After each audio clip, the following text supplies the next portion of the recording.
આની પહેલાંના લેક્ચરમાં આપણે નાની મોટી સંખ્યા તથા તેને ચડતા ક્રમમાં અને ઉતરતા ક્રમમાં ગોઠવતા શીખી ગયા. આજે આપણે અંકોમાંથી વિવિધ સંખ્યા બનાવતા શીખીશું, તેમજ તે સંખ્યાઓના તફાવત એટલે કે બાદબાકીમાંથી મળતી સંખ્યા મેળવતા શીખીશું. સંખ્યા વિશે વિચારતા જ પ્રશ્ન થાય છે કે આ સંખ્યાઓ કેટલી હશે? તો તેનો જવાબ છે અસંખ્ય. જેમ આકાશમાં તારાની સંખ્યા અનંત છે, તેવી જ રીતે સંખ્યાઓ પણ અનંત છે. અહીં ભારતીય સંખ્યા લેખન પદ્ધતિ પ્રમાણે એક અને તેની પાછળ મુકાતા શૂન્યની સંખ્યાના આધારે સંખ્યાઓ આપી છે તે જુઓ. 10, એક પછી 2 શૂન્ય એટલે કે 100, એકની પાછળ 3 શૂન્ય એટલે 1000, 4 શૂન્ય એટલે 10,000, એકની પાછળ 5 શૂન્ય એટલે 1 લાખ અને 6 શૂન્ય એટલે 10 લાખ. એક પછી 7 શૂન્ય એટલે 1 કરોડ અને 8 શૂન્ય એટલે 10 કરોડ તથા એક પછી 9 શૂન્ય એટલે 1 અબજ અને 10 શૂન્ય એટલે 10 અબજ. અહીં તો એક પાછળ 48 શૂન્ય સુધી ભારતીય સંખ્યા પદ્ધતિ મુજબ શું કહેવાય છે તે આપ્યું છે, પરંતુ હાલમાં તમારે એક પાછળ 9 શૂન્ય અથવા તો 10 અંકની સંખ્યા સુધીનો અભ્યાસ કરવાનો છે.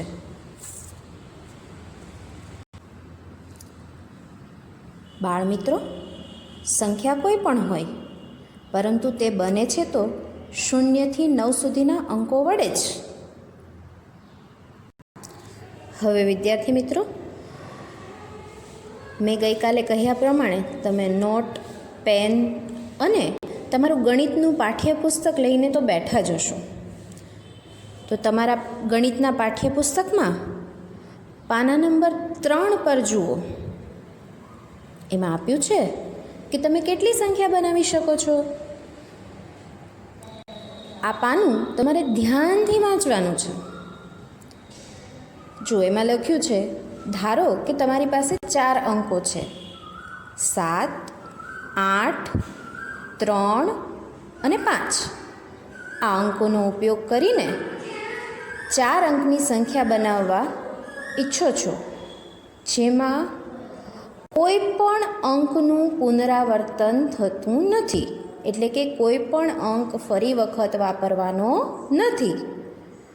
એટલે કે 7,835 લઈ શકાય, પરંતુ 7,735 ન આવે. તમે શક્ય તેટલી સંખ્યા બનાવો. તમને સૌથી મોટી સંખ્યા અને સૌથી નાની સંખ્યા કઈ કઈ મળે છે? તો તેમાં તમને 8,753 એ સૌથી મોટી સંખ્યા મળશે અને 3,578 એ સૌથી નાની સંખ્યા મળે છે. અને બંને સંખ્યાની રચના વિશે વિચારો. શું તમે કહી શકશો કે સૌથી મોટી સંખ્યા કેવી રીતે બને છે? તમે કરેલ પ્રક્રિયા લખો. બરાબર?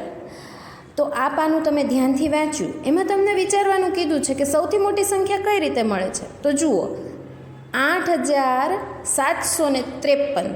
તો એમાં અંકોની ગોઠવણી જુઓ તો સૌથી મોટો અંક કયો છે 8,753માં, અને એ કયા સ્થાન પર છે? અને 8,753માં સૌથી નાનો અંક કયો છે અને એ કયા સ્થાન પર છે? તો કે 8, 7, 5 અને 3માં સૌથી મોટો અંક 8 છે. એને ડાબી બાજુએ સૌથી પહેલાં સૌથી મોટો અંક મૂકીએ અને ત્યાર પછી ક્રમશઃ ઉતરતા ક્રમમાં સૌથી નાનો અંક સૌથી છેલ્લે મૂકીએ તો તેનાથી બનતી સંખ્યા એ સૌથી મોટી સંખ્યા હોય. એ જ પ્રમાણે જો સંખ્યાઓની ગોઠવણી ચડતા ક્રમમાં મૂકીએ, એટલે કે ડાબી બાજુ સૌથી પહેલો અંક, અહીં 4 અંકની સંખ્યા છે એટલે 1000ના સ્થાનમાં સૌથી નાનો અંક, આપણી પાસે સૌથી નાનો અંક 3 છે, તો કે 3578માં 3 છે એને ડાબી બાજુ સૌથી પહેલાં મૂકી અને પછી ક્રમશઃ ચડતા ક્રમમાં સંખ્યા મૂકી તો તેનાથી મળતી સંખ્યા આપણને સૌથી નાની સંખ્યા મળી. તો આવી રીતે તમે સૌથી મોટી અને સૌથી નાની સંખ્યા છે એ મેળવી શકો છો. અને તમે આવી રીતે જુદા જુદા અંકોનો ઉપયોગ કરીને અસંખ્ય સંખ્યા બનાવી શકો છો. હવે 4 અંકોનો ઉપયોગ કરીને કેટલી સંખ્યા બને, 3 અંકોનો ઉપયોગ કરીને કેટલી સંખ્યા બને, એ કેવી રીતે નક્કી કરી શકાય? તો કે તેની માટેનું એક સૂત્ર છે, એ હું તમને શીખવાડું છું. 3 અંકોનો ઉપયોગ કરીને મળતી સંખ્યાઓ આપણે જોઈએ. 1, 5 અને 9 આ 3 અંકોનો ઉપયોગ કરીને કેટલી સંખ્યા બને? કઈ કઈ?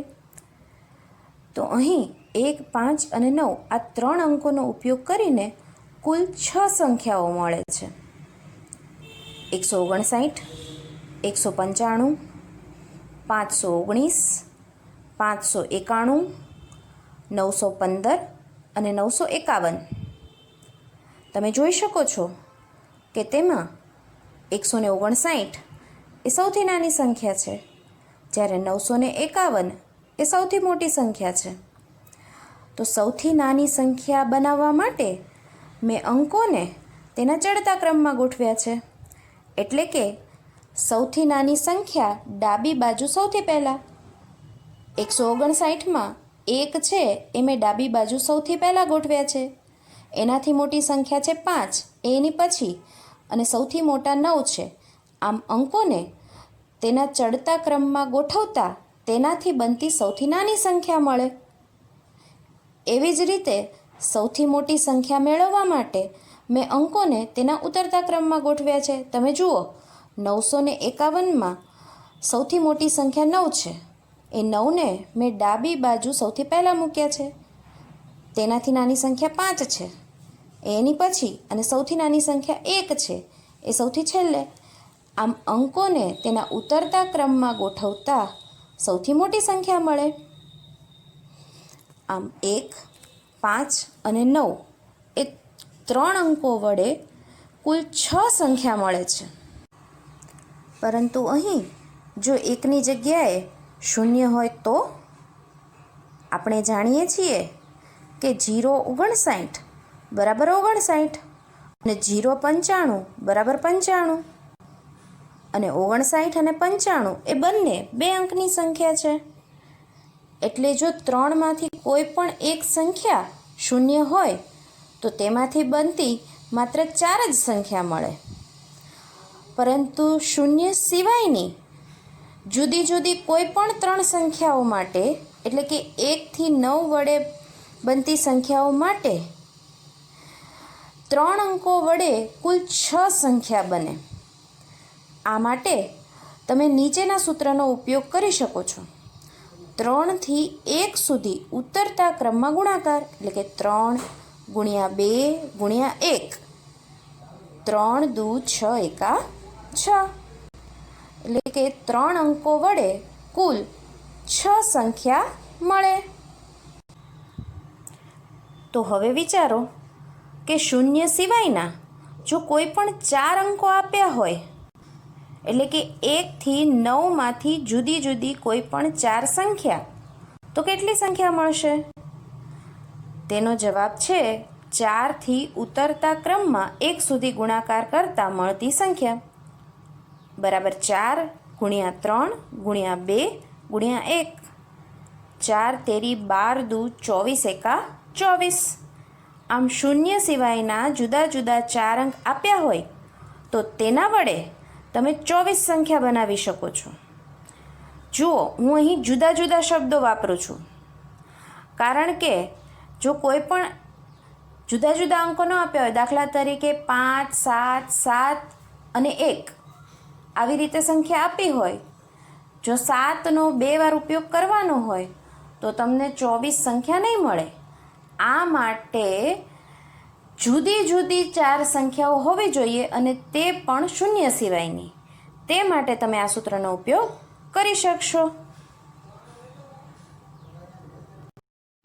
હવે જુઓ, અહીં આપણે એક સંખ્યા બનાવવાની છે.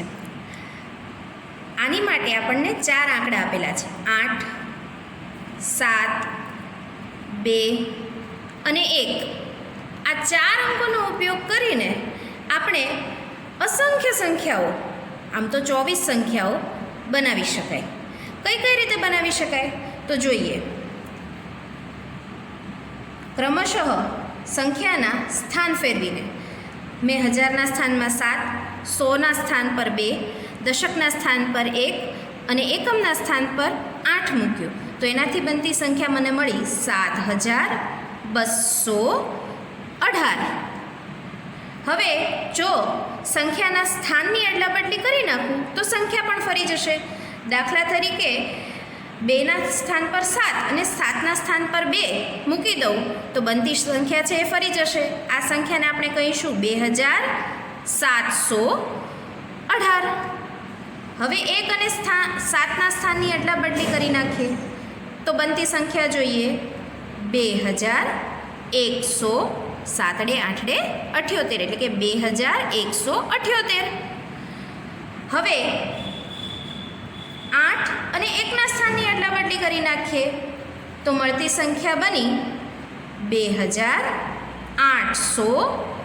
7 1 71 એટલે કે 2871. આવી રીતે આ સંખ્યાઓના સ્થાન બદલીને 4 અંકો વડે તમે 24 જેટલી સંખ્યા બનાવી શકો. અહીં સૌથી મોટી સંખ્યા મળે છે એ છે 8721 અને સૌથી નાની સંખ્યા મળશે એ છે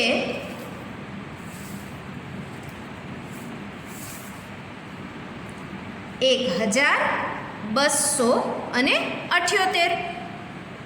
બરાબર. હવે જો આ સંખ્યાનો તફાવત લેવો હોય તો શું કરાય એ જોઈએ. 1, 7, 2 અને 8 આ તમામ અંકોનો માત્ર એક વાર ઉપયોગ કરીને વિવિધ સંખ્યા બનાવો તથા તેનાથી બનતી સૌથી મોટી અને સૌથી નાની સંખ્યા વચ્ચેનો તફાવત શોધો. બરાબર. હવે મિત્રો તફાવત એટલે 12. હવે 1, 7, 2 અને 8 આ 4 અંકોનો ઉપયોગ કરીને બનતી સૌથી મોટી સંખ્યા મળે 8721. આપણને ખબર છે સૌથી મોટી સંખ્યા બનાવવા માટે સંખ્યાને તેના ઉતરતા ક્રમમાં એટલે કે ડાબી બાજુથી શરૂ કરીને જમણી બાજુ સુધી સૌથી મોટી સંખ્યા ડાબી બાજુ સૌથી પહેલા અને પછી ક્રમશઃ ઉતરતા ક્રમમાં અને સૌથી નાની સંખ્યા જમણી બાજુ સૌથી છેલ્લે એ પ્રમાણે ગોઠવવાની હોય છે. તો અહીં મને મળી છે સંખ્યા 8721 કારણ કે 8 સૌથી મોટા છે, એનાથી નાની સંખ્યા છે 7, એનાથી નાની સંખ્યા 2 અને એનાથી નાની સંખ્યા 1 એટલે કે 8721 એ 8, 7, 2 અને 1 નો ઉપયોગ કરીને મળતી સૌથી મોટી સંખ્યા છે. એ જ પ્રમાણે 1, 7, 2 અને 8 આ 4 અંકોનો ઉપયોગ કરીને બનતી સૌથી નાની સંખ્યા મળે છે 1278. સૌથી નાની સંખ્યા મેળવવા માટે અંકોને તેના ક્રમશઃ ચડતા ક્રમમાં ગોઠવવાના છે. એટલે કે સૌથી નાની સંખ્યા ડાબી બાજુ સૌથી પહેલા અને ત્યાર પછી એનાથી મોટી એનાથી મોટી અને સૌથી મોટી સંખ્યા જમણી બાજુ સૌથી છેલ્લા એ પ્રમાણે ગોઠવણી કરવાની છે. અહીં 7, 8, 1 અને 2 એ અંકોનો ઉપયોગ કરીને બનતી સૌથી નાની સંખ્યા મળે છે 1278. હવે આ સૌથી મોટી સંખ્યા અને સૌથી નાની સંખ્યાનો તફાવત એટલે કે સૌથી મોટી સંખ્યામાંથી સૌથી નાની સંખ્યા બાદ કરતા શું મળે છે આપણે જોઈએ.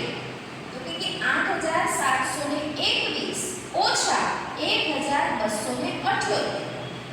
હવે આ બાદબાકી આપણે સમજીએ.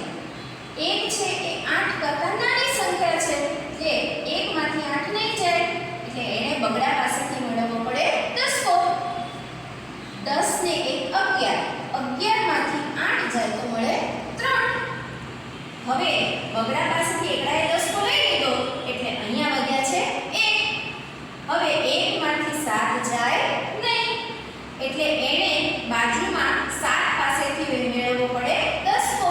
ફરીથી 10 ને 11. 11 માંથી 7 જાય એટલે મળે 4. હવે અહીં 7 ની જગ્યાએ વધ્યા છે 6. 6 માંથી 2 જાય તો 4 મળે અને 8 માંથી 1 જાય તો 7 એટલે કે 8721 માંથી 1278 બાદ કરતા તફાવત મળે છે 7443. હવે દોસ્તો બીજું એક ઉદાહરણ જોઈએ. 4 3 0 તથા 6 એવા અંકોનો ઉપયોગ કરીને મળતી 4 અંકની સૌથી મોટી તથા સૌથી નાની સંખ્યા વચ્ચેનો તફાવત શોધો. તમામ અંકોનો માત્ર એક જ વાર ઉપયોગ કરવાનો છે. હવે આપણે જોઈએ 4 3 0 તથા 6 એ અંકોનો ઉપયોગ કરીને મળતી સૌથી મોટી સંખ્યા મળે છે 6430. આપણે શીખી ગયા સૌથી મોટી સંખ્યા મેળવવા માટે કે ડાબી બાજુએ સૌથી મોટો અંક ડાબી બાજુએ સૌથી પહેલો અને પછી ક્રમશઃ ઉતરતા ક્રમમાં સંખ્યાઓ ગોઠવવાની. હવે સૌથી નાની સંખ્યા છે એમાં થોડો ફેરફાર છે. તો કે સૌથી નાની સંખ્યા અહીંયા મળશે 3046. હવે તમે કહેશો કે 0 એ સૌથી નાનો અંક છે અને 0 પછી 3 આવે, પરંતુ તમે જુઓ 0 3 4 6 એમ તમે જો અંકોની ગોઠવણી કરો તો મળતી સંખ્યા બને 346, કારણ કે આગળ મૂકેલા શૂન્યની કોઈ કિંમત નથી એટલે એ 3 અંકની સંખ્યા છે. પણ આપણે 4 અંકની સંખ્યાનો મેળવવાનું છે તો 0 3 4 અને 6 આ 4 અંકોથી બનતી સૌથી નાની સંખ્યા છે એ 3046 બને. શૂન્યને આગળ મૂકી શકાય નહીં, માટે આપણે શૂન્યથી મોટી હોય એવી સંખ્યા તો કે 0 4 3 અને 6 માં શૂન્યથી મોટી સંખ્યા છે 3 એટલે 3 ને આગળ મૂક્યા, 0 ને એની પછી મૂક્યા, પછી ક્રમશઃ ચડતા ક્રમમાં સંખ્યાઓ 4 અને 6 એમ મૂકી તો મળતી સંખ્યા મળી 3046. હવે આ બંને વચ્ચેનો તફાવત જોઈએ તો કે 6430 ઓછા 3046. શૂન્યમાંથી 6 જાય નહીં એટલે 3 પાસેથી લીધો 10 માંથી 6 જાય તો મળે 4. હવે અહીંથી 10 કો